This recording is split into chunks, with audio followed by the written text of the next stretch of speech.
నీలకంఠాయ మృత్యుంజయాయ సర్వేశ్వరాయ సదాశివాయ శ్రీమన్ మహాదేవాయ నమః. నేటి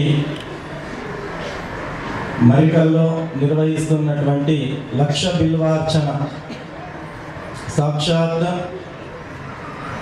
పార్వతీ పరమేశ్వరుల చెంత నిర్వహింపబడుతున్నటువంటి లక్ష బిల్వార్చన కార్యక్రమానికి విచ్చేసినటువంటి పరమ పూజ్యులు శ్రీ గురుపాద స్వాముల వారు షాపూర్ పీఠము, మనందరికీ సుపరిచితులైనటువంటి పూజ్యులు పంచమ సిద్ధలింగ మహాస్వాముల వారు వేరుగా మఠము, అలాగే సిద్ధలింగ స్వాముల వారు, శంభులింగ స్వాముల వారు వేదికపై ఉన్నటువంటి స్వాములు, ఇక్కడ విచ్చేసినటువంటి పార్వతీ పరమేశ్వరుల యొక్క సంతానమైనటువంటి సద్భక్తులైన తామందరికీ కూడా శరణార్థులు తెలియజేసుకుంటూ శ్రీమాత్రే నమః.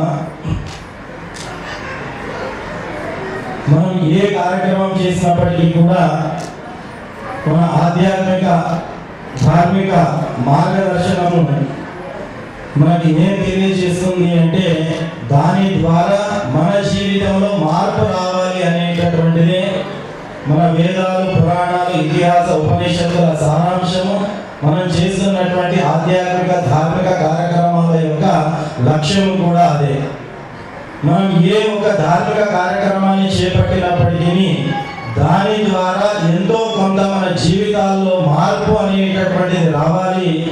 అప్పుడే మనం చేపట్టినటువంటి ఆ ధార్మిక సంకల్పానికి ఒక సార్థకత అనేటటువంటిది ఏర్పడుతుంది. మనం అందరము కూడా శివభక్తులం, అవునా? ఎవరెవరు శివభక్తులు ఒకసారి గట్టిగా చెప్పాలా? జయ జయ శంకర అంటే హరహర శంకర చెప్పాలి. శివభక్తులు అందరు జయ జయ శంకర. శివభక్తులు ఇక్కడ గట్టిగా లేరని అనిపిస్తున్నాము. జయ జయ శంకర, జయ జయ శంకర. ఇక్కడున్న మల్లికార్జున స్వామికే వినిపించడం లేదు, కైలాసంలో ఉన్న స్వామికి ఏడనిపిస్తుంది చెప్పింది. జయ జయ శంకర, జయ జయ శంకర. అయ్యప్ప ఇప్పుడే చెప్పాడు మరికాల గట్టి వాళ్ళు ఉన్నారని, నాకేమో నమ్మకం కలుగుతలేదు. జయ జయ శంకర. మీరు గట్టిగా చెప్పేవారు నేను చెప్పిస్తూనే ఉంటా. జయ జయ శంకర, జయ జయ శంకర. మనమందరం కూడా శివభక్తులు. శివభక్తులు అంటే పరోక్షంగా అమ్మవారి భక్తులం కూడా. అమ్మవారు లేదే శివుడు లేడు, శివుడు లేదే అమ్మవారు లేదు కదా. అర్ధ శరీరాన్ని ఇచ్చాడు, అందుకే శివుడు అమ్మవారికి అర్ధనారీశ్వరుడుగా పేరుగాంచాడు.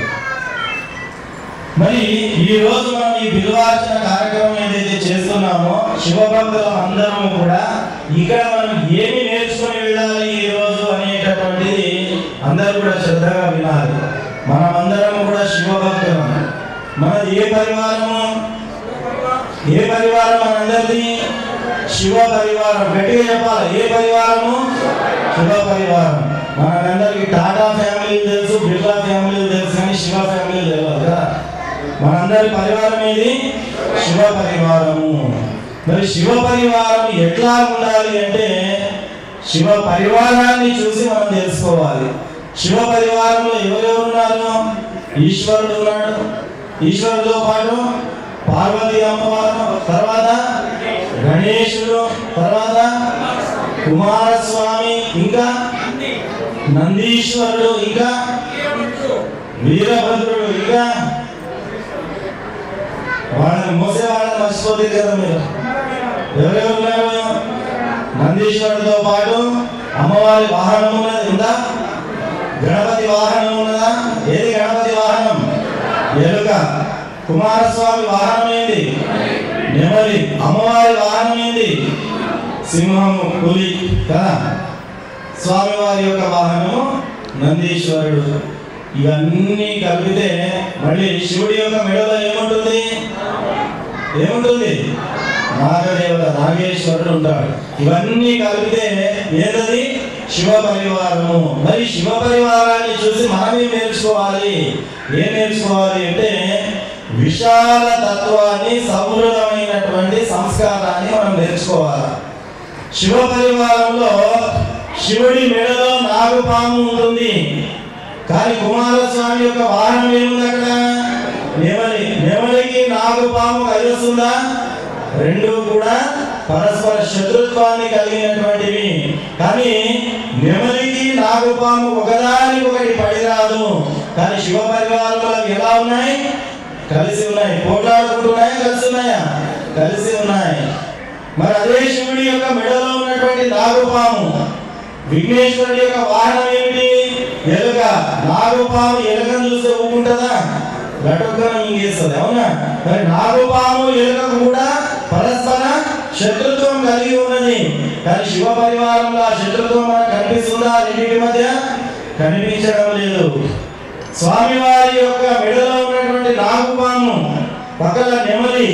నెమలి నాగుపాముకు సరిపడదు, నాగుపాము ఎలుకకు సరిపడదు. అమ్మవారి వాహనము సింహస్వరూపిణి, సింహవాహిని అమ్మవారు. స్వామివారి యొక్క వాహనం నందీశ్వరుడు. ఆ సింహానికి నందికి పడొస్తుందా? పడిరాదు. అంటే ఇవన్నీ కూడా మనం గమనిస్తుంటే శివ పరివారం ద్వారా మనం తెలుసుకోవాల్సింది ఏమిటి?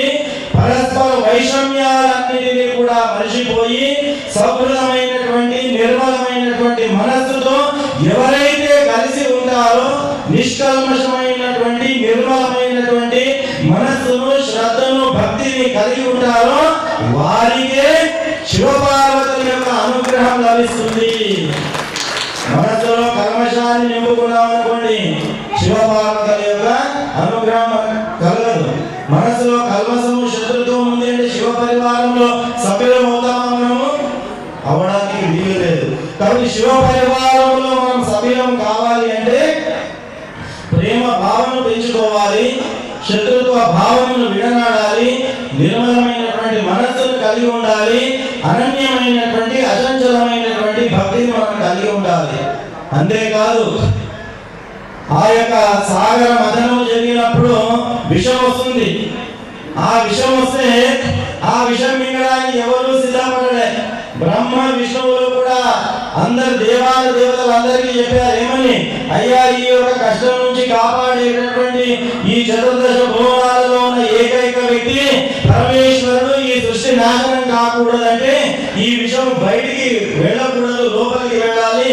దీన్ని దిగమింగుకోగలిగినటువంటి శక్తి కలిగిన వాడు శివుడు తప్ప మరొకడు లేడు అని చెప్తే అందరూ కూడా వెళ్ళి ప్రార్థన చేసి ఆ యొక్క విషాన్ని, గరణాన్ని తన కంఠంలో నింపుకున్నాడు.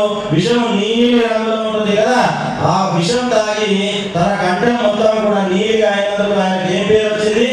నీలకంఠ స్వామి అనేటటువంటి పేరు వచ్చింది కదా.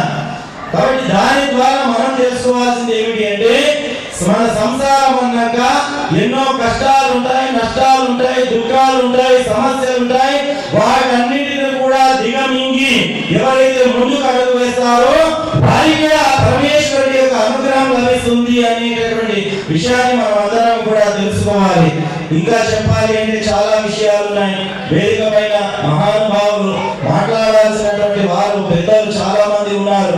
కాబట్టి ఈ పూజ యొక్క ఫలము మనకు లభించాలి అంటే ఈ సాత్విక గుణాలను మనం అలవర్చుకోవాలి. మన జీవితంలో కొంతైనా మార్పు రావాలి. అప్పుడే మనం సంకల్పించినటువంటి ధార్మిక యజ్ఞానికి ఒక సార్థక్యం అనేటటువంటిది ఏర్పడుతుంది అనేటటువంటి విషయాన్ని మీరందరూ కూడా దృష్టిలో పెట్టుకుని ఇంత గొప్ప కార్యానికి కారణభూతులైనటువంటి ప్రతి ఒక్కరికి కూడా ఈ కమిటీ యొక్క అధ్యక్షులు కానీ, కార్యదర్శి కానీ, మిగతా గ్రామ పెద్దలు కానీ, కర్త, కారయిత, ప్రేరక, అనుమోదక, ఈ ఒక కార్యం జరగాలి అంటే నలుగురు ఉండాలి. సంకల్పం చేసేవాడు కావాలి, ఆ సంకల్పం చేసేవాడికి ధైర్యం ఇచ్చేవాడు కావాలి, ఆ ధైర్యం ఇచ్చేవాడికి ప్రేరేపించేవాడు కావాలి, ప్రేరణ పొందేవాడికి అనుమోదం తెలిపేటటువంటి కావాలి. అందరికీ మీలాంటి దాతలు కావాలి, అందరికి మించి మీలాంటి భక్తులు కావాలి. వీళ్ళు లక్షల రూపాయలు ఖర్చు చేసినా కూడా మీరు ఎవరు భక్తులు రాకపోతే కార్యక్రమానికి శోభ ఉంటుందా? లేదు. ఎందుకంటే భక్తుల యొక్క పాద ధూళి పరమాత్ముడికి చాలా ఇష్టమట. మన వేదాలు చెప్తున్నాయి. కాబట్టి క్షేత్రాలకు వెళ్ళినప్పుడు మెట్లు మొక్కుతాం, చెట్లు మొక్కుతాం, గుట్టలు మొక్కుతాం, పుట్టలు మొక్కుతాం. ఎందుకని? ఎంతో మంది సద్భక్తులు ఆ నేలలో నడియాడి ఉంటారు. కాబట్టి ఆ భక్తుల కారి కింద ఉన్నటువంటి ధూళిని మనం తాకి శివభస్మంగా పెట్టుకున్నా చాలు, ఆ పరమేశ్వరుడి అనుగ్రహం మనకు లభిస్తుంది అని చెప్పి మన శాస్త్రం చెబుతుంది. కాబట్టి పరమాత్మతో సమానమైనటువంటి స్థానం కలిగినటువంటి ఈ భక్తులందరూ మీరందరూ ఉన్నారు కాబట్టి ఈ కార్యక్రమానికి ఇంత శోభాయమానం జరిగింది. కాబట్టి ఈ కార్యక్రమంలో మీరందరూ కూడా పాల్గొన్నందుకు ఆ పార్వతీ పరమేశ్వరుల యొక్క అమ్మవారి యొక్క అనుగ్రహం సంపూర్ణంగా ఉండాలి. మీ ఇంట, మీ వెంట, మీ జంట ఆ స్వామి అమ్మవారి ఆశీస్సులతో మీరందరూ కూడా సుఖ సౌఖ్య ఆయుర ఆరోగ్యాలతో అష్టైశ్వర్యాలతో తొలతూగాలి అని చెప్పి శివ పరివారంగా మనం అందరం కూడా నిలబడాలి అని చెప్పి ఆ శక్తిని యువతిని కూడా అమ్మవారు అనుగ్రహించాలి అని చెప్పి ఇంతకు ముందే అయ్యప్ప గారు, శివకుమార్ గారు, జగదీష్ గారు ఇంకా కొంతమంది పెద్దలందరూ కూడా ఆహ్వానించారు. దేవస్థానానికి వచ్చాము. వచ్చినప్పుడు ఇక్కడ ఉన్నటువంటి పరిసరాలన్నీ కూడా చూసి చెప్పాము, ఇది మామూలు దేవస్థానం కాదు, ఇది ఒక శక్తివంతమైనటువంటి దేవస్థానము. శ్రీశైలం ఎంత పావనమైనటువంటిదో మీరు కొలిస్తే ఈ స్థలం కూడా అంతే పావనమైనటువంటిది. మీకు అంతే శక్తిని, అంతే భక్తిని, అంతే ముక్తిని ఇచ్చేటటువంటి స్థలము. దీనందరూ కూడా మీరు కలిసి డెవలప్ చేయాలి అని చెప్పాం. అప్పుడు ఈ స్థలం కూడా ఇంకా ఉపయోగంలో లేదు. అప్పుడు వచ్చినప్పుడు పరిసరాలన్నీ కూడా ఒక రకంగా ఉన్నాయి. ఇప్పుడు ఎంతో అద్భుతమైనటువంటి ఒక వాతావరణాన్ని కొన్ని నెలల్లోనే తీసుకురావడం జరిగింది. నేను అప్పుడు వచ్చినప్పుడు రావడానికి రోడ్డు కూడా లేదు. ఈరోజు వాహనం వేసుకొని వస్తే మరి ఎంతో చక్కని రోడ్డు నిర్మాణం అయ్యింది. మరి అయ్యప్ప గారు, ఇక్కడ శివకుమార్, జగదీష్, మిగతా కమిటీ సభ్యులందరూ కూడా ఎంతో కష్టపడి ఇది అసలైన సేవ. మనం భగవంతుని దగ్గర చేరడానికి ఏదైతే ఒక అవకాశం భక్తులకు కల్పించామో ఇది గొప్పమైనటువంటి సేవ. ఈ సేవ మీరందరూ కూడా ఇలాగే కొనసాగించాలి అని చెప్పి భక్తులందరూ కలిసి శ్రీశైలంతో సమానమైన శక్తివంతమైన క్షేత్రంగా మన దేవాలయాన్ని మనమందరం కూడా అభివృద్ధి చేసుకోవాలి అని చెప్పి వచ్చిన శివభక్తులందరికీ కూడా అనేక శుభాశీస్సులను తెలియజేస్తూ శ్రీమాత్రే నమః.